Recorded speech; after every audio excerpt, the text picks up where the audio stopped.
I'm just thinking, this is official.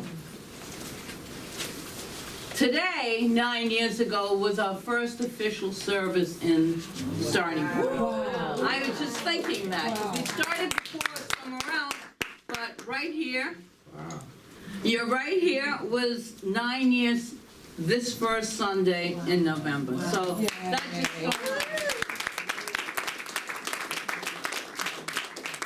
So in this month of Thanksgiving and gratitude, we will look at ways to explore the wholehearted way of living.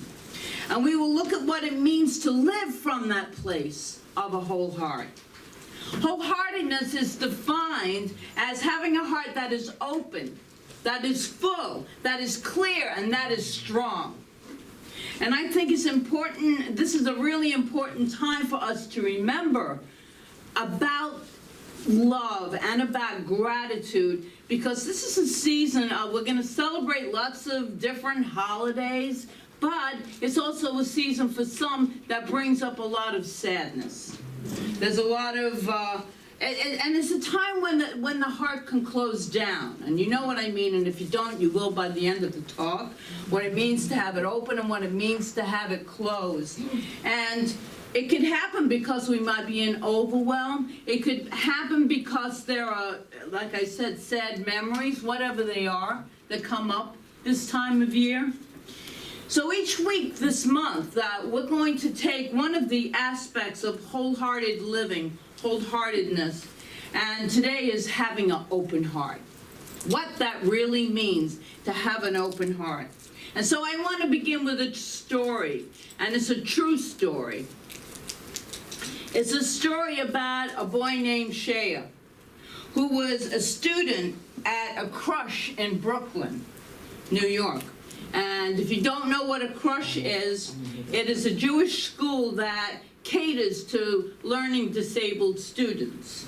Shea attended the crush during the week. And on the weekend, he went to yeshiva, where he was with classmates who did not have any disabilities. One Sunday afternoon, Shea and his father came to the yeshiva baseball game, and his classmates were playing baseball. The game was in progress, and as Shea and his father made their way toward the ball field, Shea wanted to be in the game. He wanted to play. And this is what his father knew. He knew that his son was not at all athletic. He knew that he didn't have the eye-hand coordination to swing a bat or to throw and catch. He knew that his son couldn't run very fast, and most of all, he knew that none of the boys would want him on their team. But Shea's father knew something else as well. He knew that if his son were allowed to play in that game, it would give him such a sense of belonging and connection that it was worth the risk to ask. So I want to stop the story just for a moment right there. And as you check in with yourself, your own heart, how open and willing are you to ask for what you want, even though you might not get it? Just to have that openness to, you may think that you know, with quotations, for reasons that you might not get. But to be honest with yourself, you have to take the risk. I'm thinking, it keeps coming up. I wasn't going to talk about it, but I will. It just happened last week. It's a silly little thing that taught me a lesson. So I'm taking my twin grandsons to a party, right, up in Downingtown. We stop at a place I never stop at, McDonald's, okay? But that's, okay, I wanted them to be happy, it's a long ride. Okay, so we stopped there, and Aiden, if you've known, he's performed here, and yeah, if you met him once, you don't forget him. He's like chatting up, I'm ordering this stuff, and he's chatting up some employee in the place, and I'm with my partner Steve, and he's like, he's ordering food over there. And I'm like, don't order food, Aiden. And I'm ordering, I sit down, he sits down, his brother sits down, we're all sitting there. And this employee comes over, and she's like, is it okay if I give him this cookie? And I'm like, yeah, sure. And he says to me, Grandma, give me your ear, because that's what he says. And he goes, what you do is you wait for the employee who's on the other side of the counter, and then you ask her for a cookie or whatever you want. You ask them. He says, I figure I got a 50-50 shot.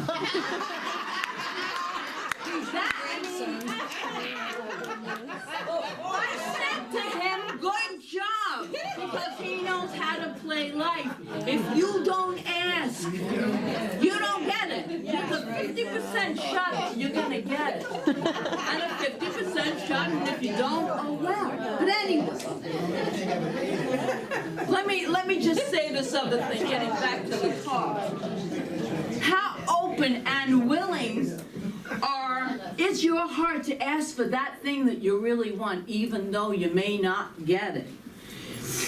And I mean, you could be right. You could be right in not wanting to, but you might not get it. You might feel hurt, and you know, if it's something really important to you, you might feel hurt. You might feel really down and unworthy and even upset with yourself for even asking the question in the first place. And you can say to yourself, that was really a dumb thing. I don't know what I was thinking. Am I out of my mind? Anybody ever do that? Just step out of your comfort? Yeah. And it's like, sometimes, usually though, it's the other way. And something great comes from it. So you never know. Be like Aiden. Be like Aiden. Ask.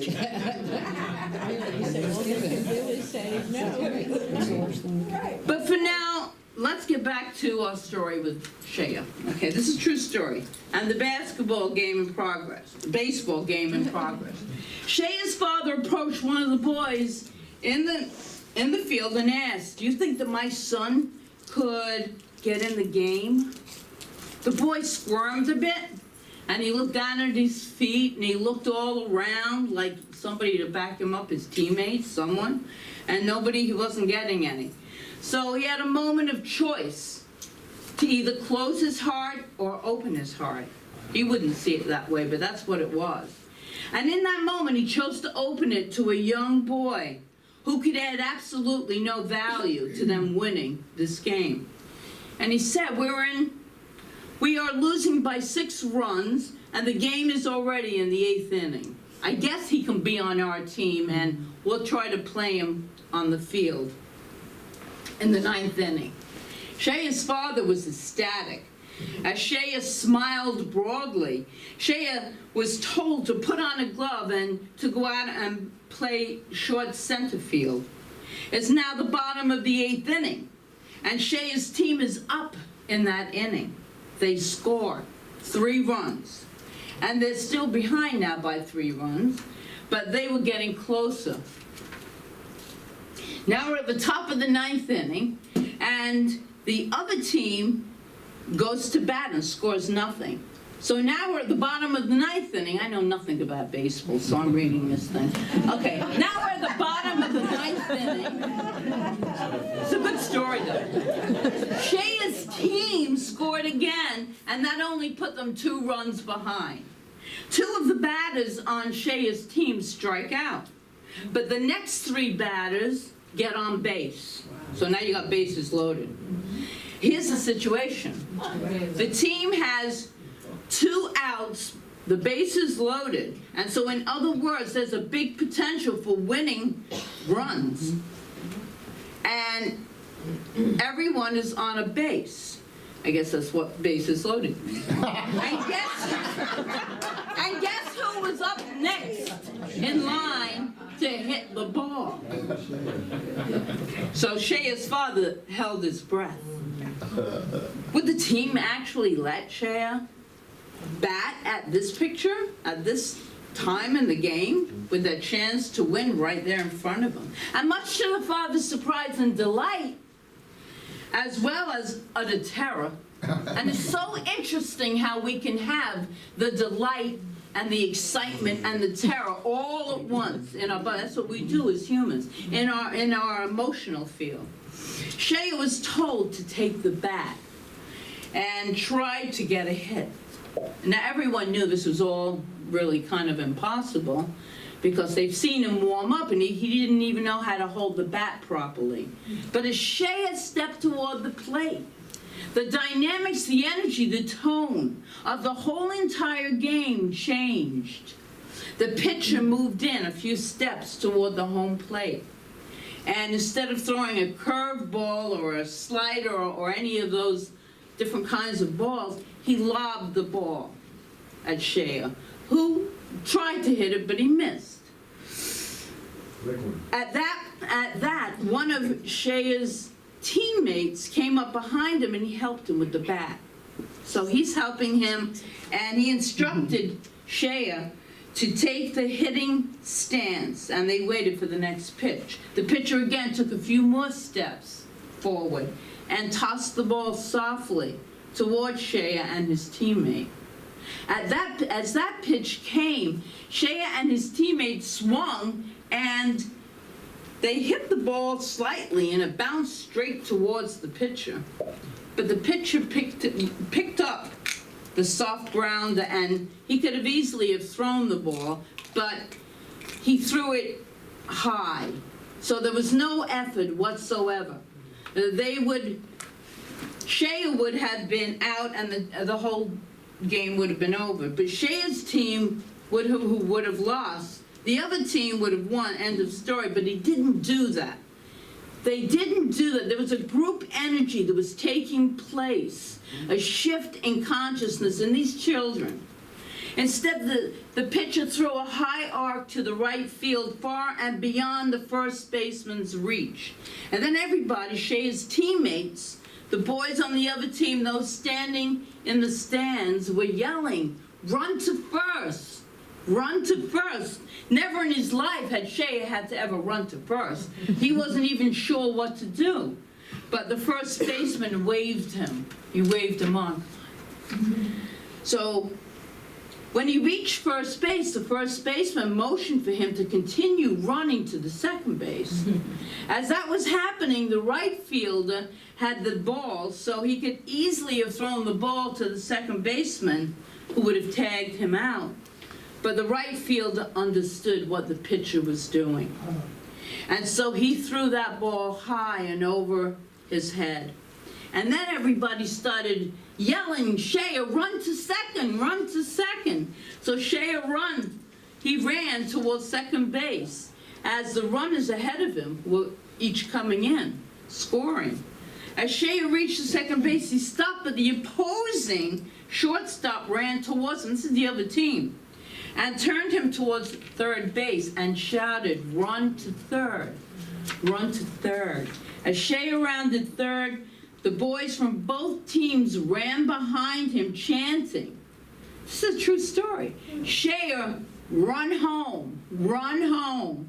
And he ran home, stepped over the home plate, and all 18 boys from both teams encircled him. And in a highlight, probably the biggest highlight of Shea's young life, they picked him up and put him on their shoulders. And they told him that he won the game. Why did I tell that story? Because you can feel that energy of your heart open up. There is goodness, there is kindness, there is they wouldn't have known those words, all the other children. But that's what took place, open-heartedness. Helen Keller made a really great statement once. She said, "The best and the most beautiful things in the world you cannot see or hear. They must be felt by the heart." We can't describe it. You have to feel it. We felt that story with our hearts because it was a story about hearts opening in a profound way. Hearts opening to caring, to that kindness, to just the sweetness of what took place, the compassion. Hearts open that way. Our hearts open that way. And although I doubt that any of the boys on the other team would have seen that, their hearts really were open to kindness naturally. They weren't closed. So this morning we look at one of the ways that we can live a wholehearted life. And I want to offer a way that we can open our heart wider than it has been before maybe, and to keep it that way as long as we can.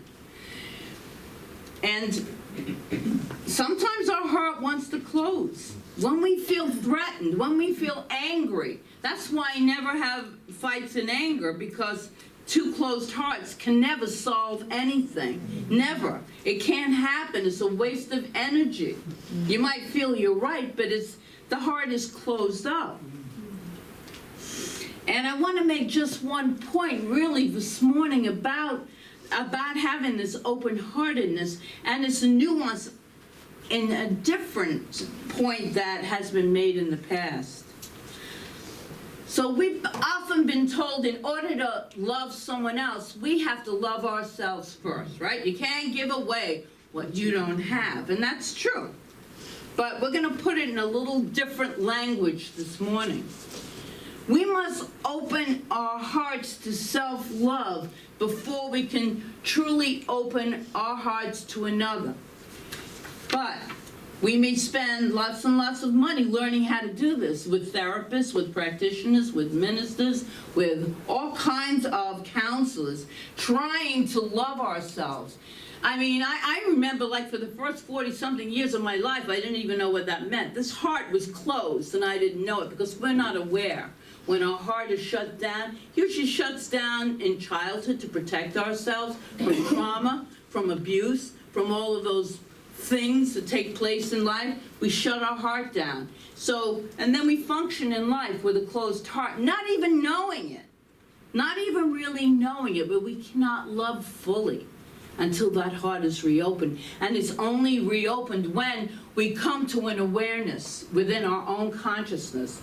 So it took me over 40 years to get to that awareness when I was told to love myself. And I thought, well, what does that mean? What does that mean? I don't even know what the word love means. So I had to get to a point where I could like myself. So, and even that, it was difficult. And we don't realize when we close our hearts how difficult it is to even like who we are. Everyone else, not everyone, but a lot of people around me liked me.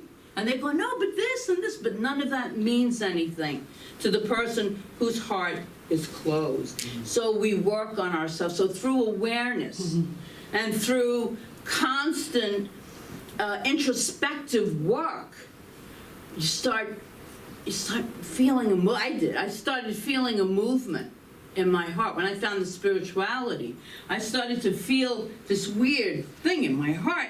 And there was an energy that was being shifted. I didn't have the words for it at the time.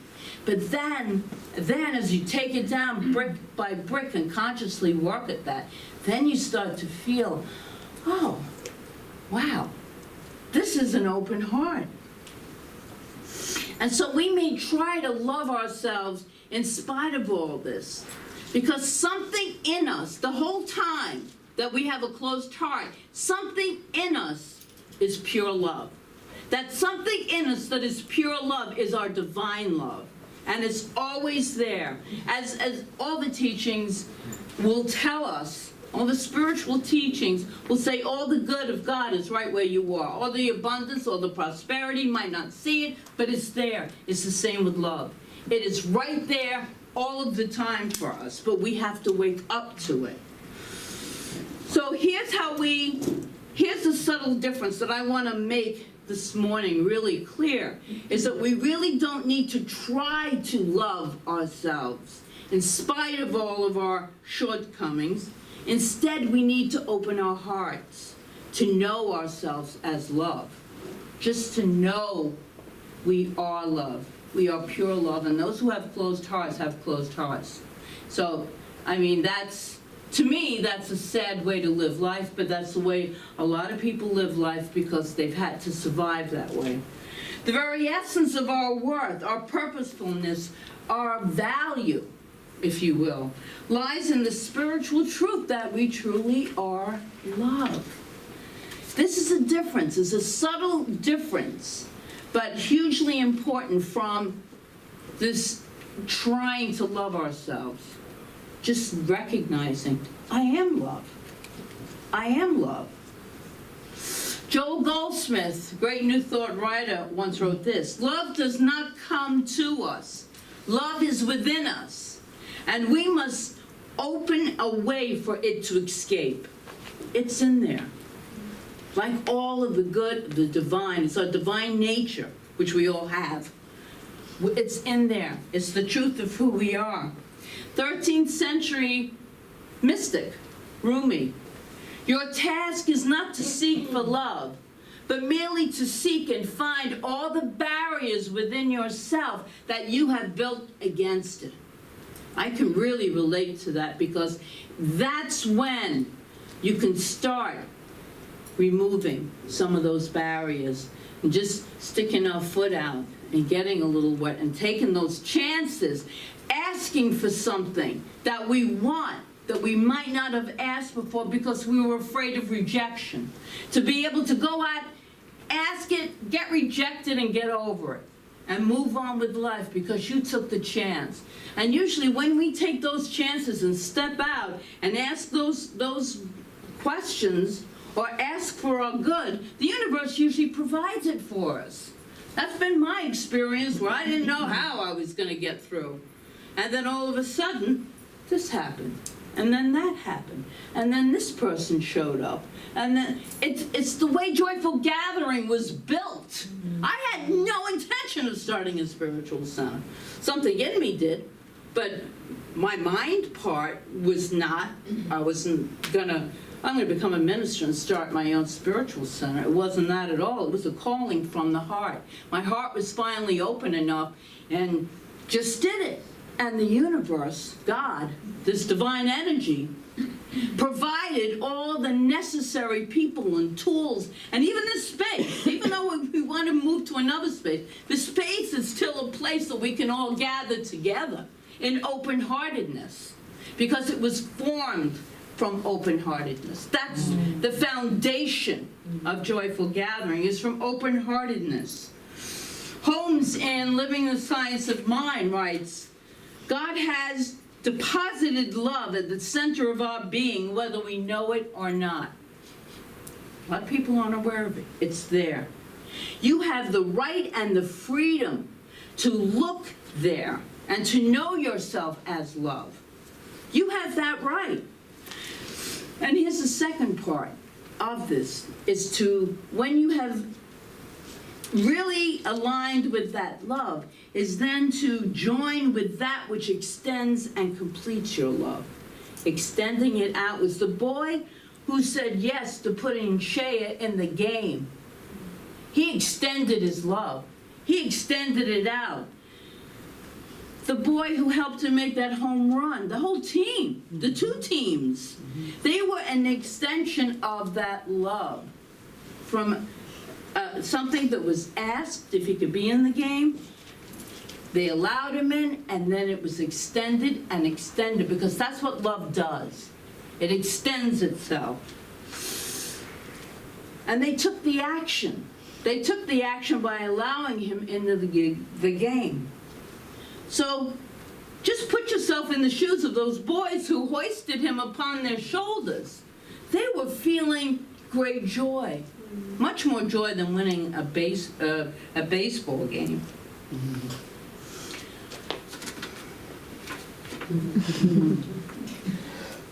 You have the right to know yourself. You have that right to know yourself as love and to be loved, and you deserve to be loved.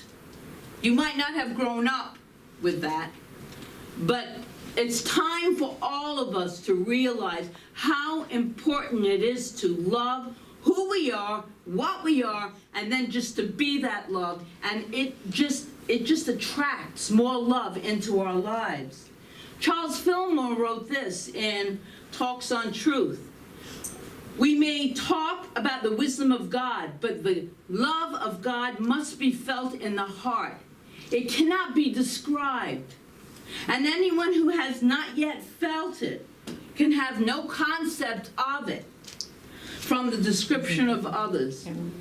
The stronger it grows in the consciousness, and if we persist in doing this, we are sure to bring into our experience the feeling of that great love that is beyond description, the very love of God. So I want to, in closing, I want to give you another opportunity to open your heart. And this is another shorter story from an unexpected source. And you might have heard this. A few years ago, a 3-year-old boy was visiting the zoo in Chicago and decided that, this is a true story too, he wanted a closer look at the gorillas. And so he wiggled away from his parents, clambering over the railing, and he fell. He fell 18 feet into the gorilla's cage. Knocked unconscious by the fall, he laid helplessly on the ground in the midst of a group of gorillas. The boy's mother became understandably hysterical. Onlookers were understandably horrified, and several people ran in panic to find the officials at the zoo. But before anyone could get called in, one of the gorillas, with her own 17-month baby gorilla on her back, brushed away the other gorillas and gently lifted this little boy into her arms. And because gorillas are very, very, very intelligent, I won't say people, because they almost are. As the astonished crowd watched, she tenderly carried the boy to, now the attendant was there, to the attendant who had just arrived. The boy spent 4 days in hospital from the fall, fully recovered. So again, it's that feeling of love. Don't you feel good after those stories? I mean, these are the stories that make us feel good. You know, when we watch the news, and I have to bring that into it, oh, we don't feel good. By the end of the news, this is why I don't watch it, although it creeps in now through the internet. But I don't watch it because I don't like to have my heart closed anymore. Yeah. So anyway, in concluding, let's raise our arms high, because you're going to repeat this after me. Today I open my heart. Today I open my heart. To know myself as love. To know myself as love. And I choose to join. And I choose to join. With that which extends. With that which extends. And completes my love. And completes my